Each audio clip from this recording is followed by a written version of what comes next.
Hello there, I'm Kim. I am an Etsy seller, specifically handmade, and this past year I've been feeling a lot calmer about that fact. And every time Etsy has Etsy'd, and they have been Etsying hard, let's be brutally honest, I've not felt quite so angry.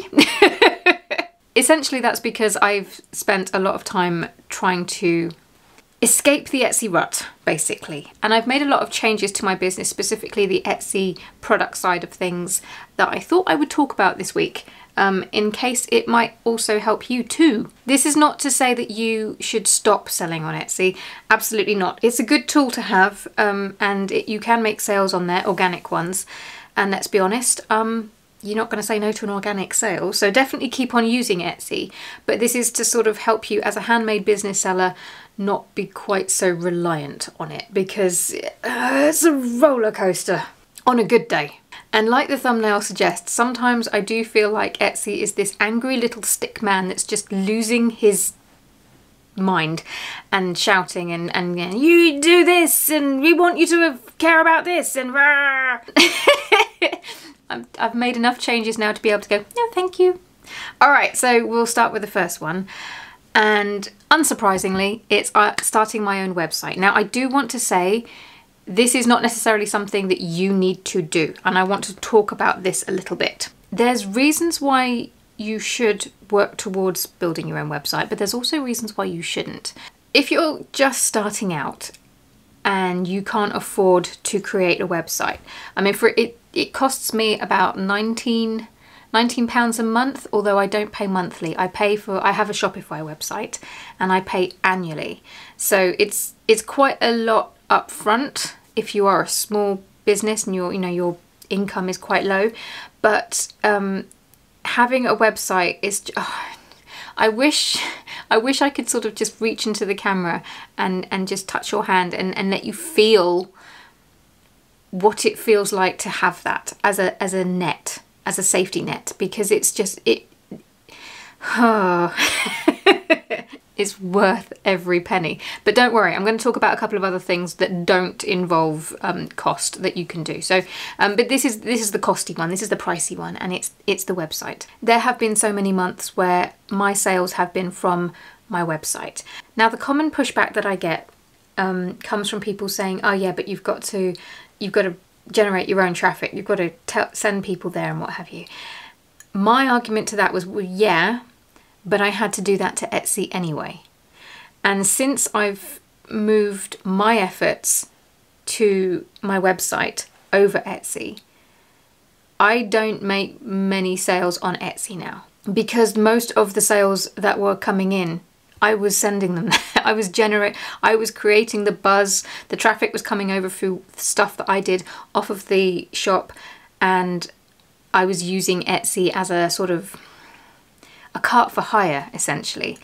But Etsy themselves weren't actually sending me much of anything.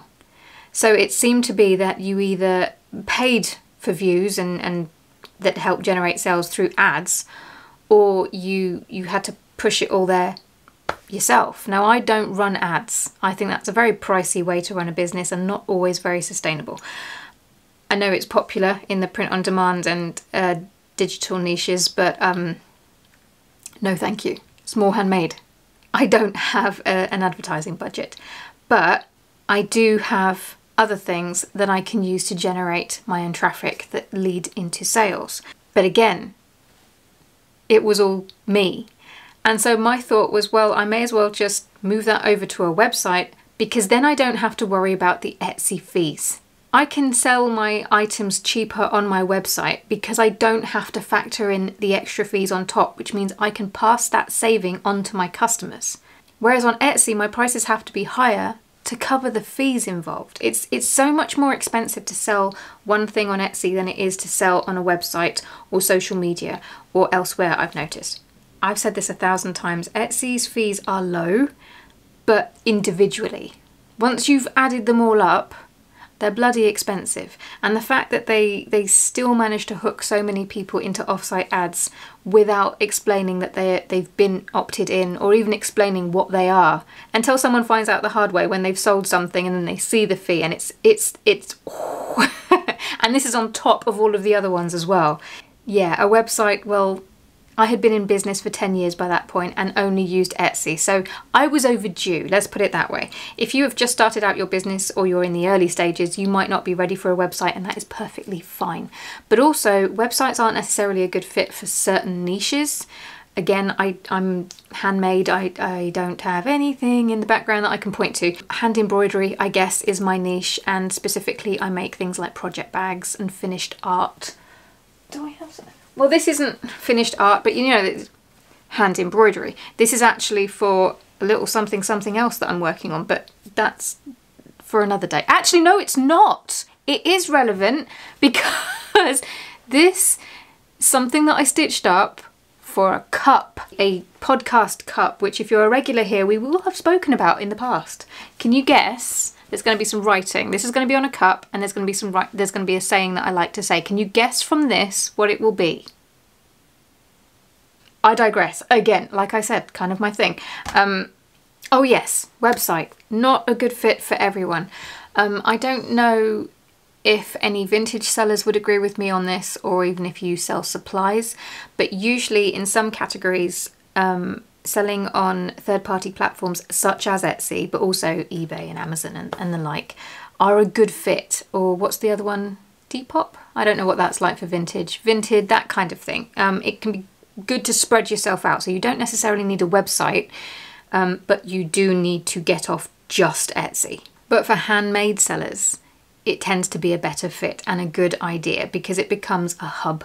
If you sell handmade products and Etsy just disappears one day, or their bots get a little bit overzealous and you know your shop gets shut down for no reason, which is genuinely a thing now. It never used to be. There always used to be a reason why your shop would get shut down. But at the time of filming, everything is automated now and done with bots, and they pick up people that don't need to be picked up in the net. You need to protect yourself from this, so you can't just be on Etsy. You have to, Etsy can't be the only egg in your basket. You need other eggs. And if you're a handmade seller, a website, if you're not in the place to get one yet, you should be working towards getting one because it's a safety net. And as I said, it's a hub that you can use not just as a cart and a catalogue to showcase your products and sell them, but it can do other things as well. If you have, I don't know, a YouTube channel, you can link to your videos there, so that's another way that people can find you. You can have a blog. If you have a podcast, you can link your episodes there. Like I said, a hub. It doesn't just have to be somewhere where you sell. As handmade sellers, our customers tend to be people that don't just buy products, they buy the stories behind it. They don't buy the people behind it. They purchase from the people as much for the story and them than they do the product, if you see what I mean. That's important to say because on Etsy, especially over the last few years, the type of customers that Etsy now attracts care less about handmade. You still get people looking for handmade on there, but for the most part, the type of customer on Etsy has changed hugely. And that means that we as handmade sellers have to evolve with that, which is why it's so important to have other places that you can build community, tell your story, show yourself if that's important. And when I say show yourself, I don't just mean like your face, I mean just show the process or the story in whatever form that comes in. So obviously, as I was saying, one way to get out of the Etsy rut and unhook yourself from the Etsy hook is to get yourself a website or something that you can use so that if your Etsy shop goes away, you have something and it's not going to be such a hit to your business if you lose your Etsy shop. The other thing is obviously, as I'm talking about now, the community aspect, and it's about so much more than sales. Now, I know that some people don't like to hear me talking about the whole sort of community aspect and how it makes you feel less lonely, although that's important. Trust me, once you've been running your business for a little while, you start to realise just how important that community aspect really is. But okay, you want something different, let me give you something different. For growing your business. Now you might think, how can a community help grow your business if they're not purchasing from you.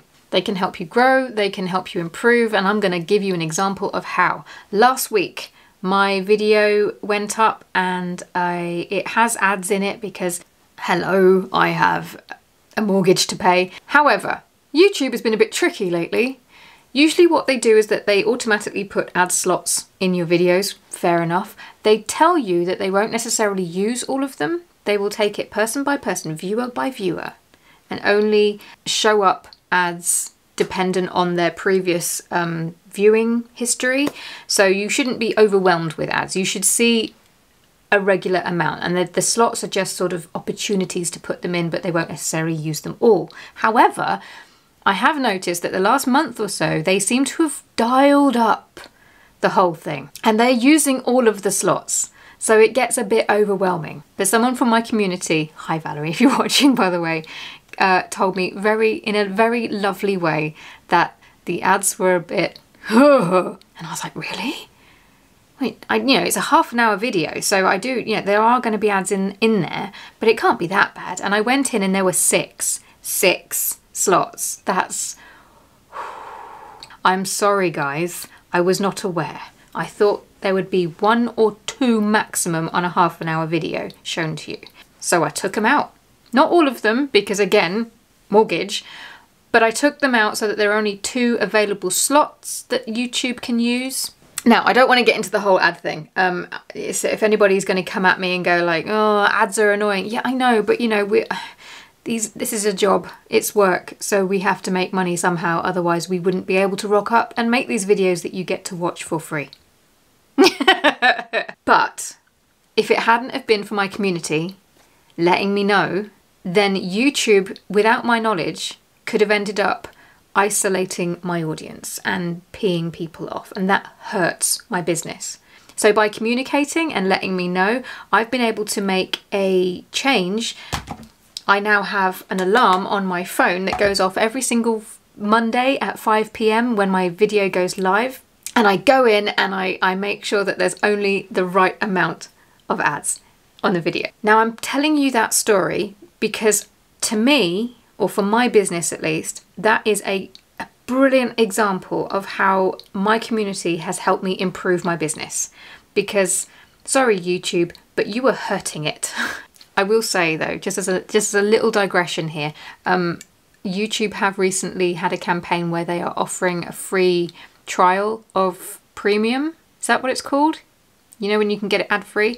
So that has at the same time happened when the ads have cranked up a little bit. What a coincidence.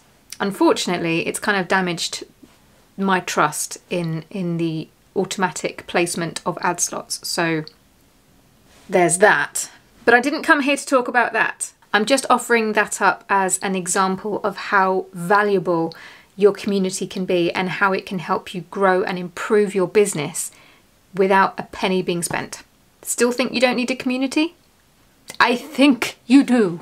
And I should point out that if I had got that same feedback from someone I'd never spoken to before, someone who wasn't in the community, I may not have listened, because you do have to filter out voices and opinions, so many opinions, and people to a point.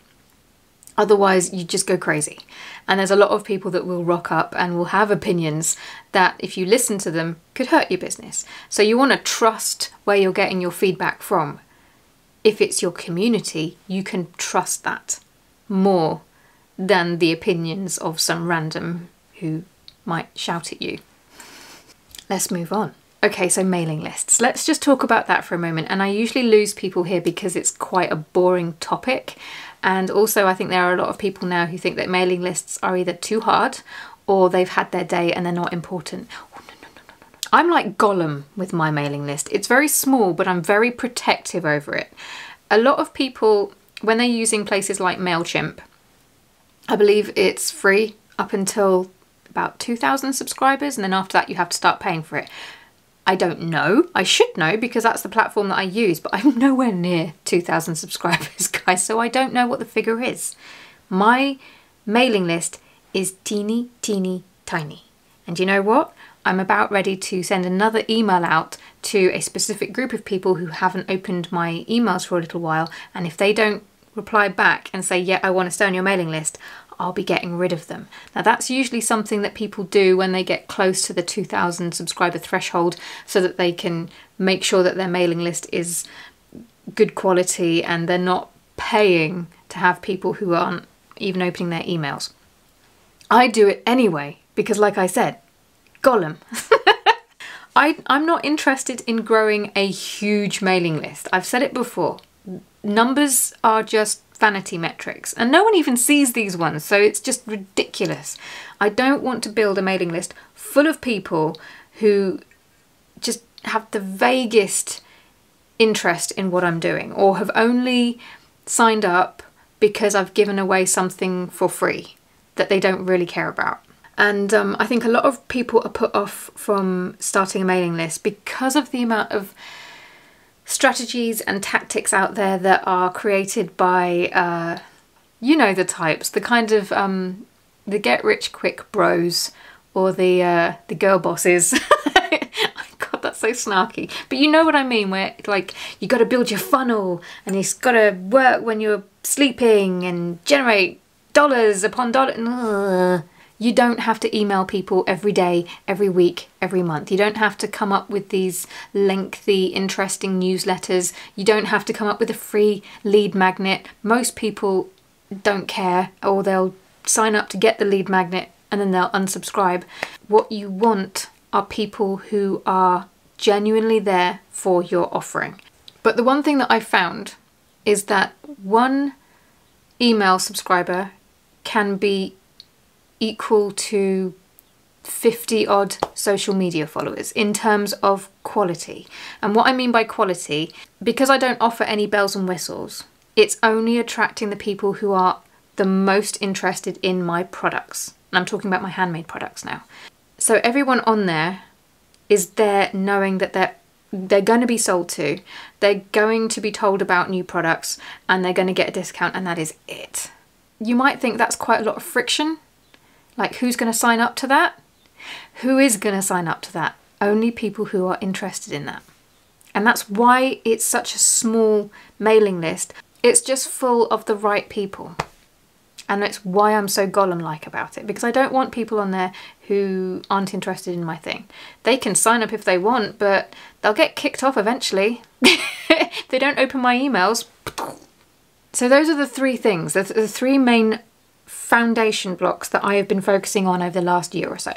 A website, or at the very least somewhere else that you can sell that isn't Etsy. A community, and a mailing list. These are, like, I'm oversimplifying everything, but these are the three main building blocks that you will need to build your business that will be Etsy proof.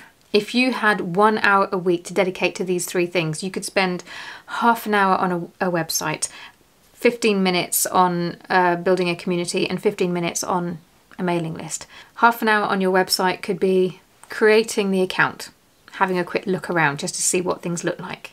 15 minutes creating a community. I'm going to assume you're on social media somewhere.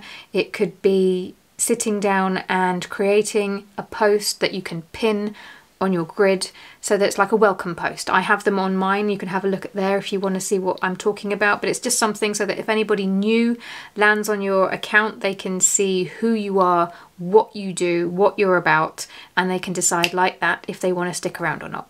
And then 15 minutes on a mailing list. That could be just simply creating an account with a provider like MailChimp, or it could look like figuring out where the sign-up pages are kept. It's in the forms, by the way, and or creating one. It's like chip away at these things. You don't have to do them all at once.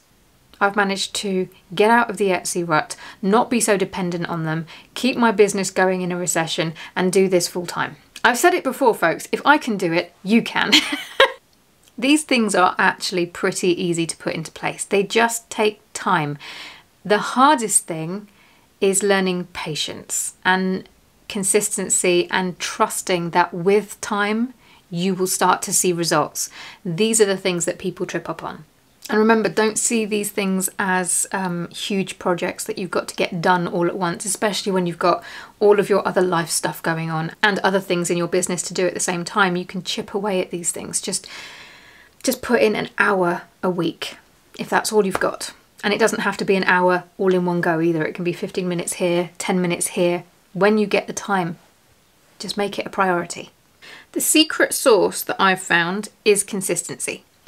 I talk about it all the time, not just with, like, for example, posting videos here, but just doing anything, just showing up in your business. Even when other people aren't seeing it, if you're showing up in your business in the back end, that's still consistency. And we need to remember that everybody starts from zero. I did. I can still remember the days that my posts on Instagram, for example, would get 2 likes, and one of those was my husband. Okay, I need a refill. Thanks for watching, folks. If you've enjoyed this video, please think about giving it a thumbs up, and I will see you in the next one. Ta-ra.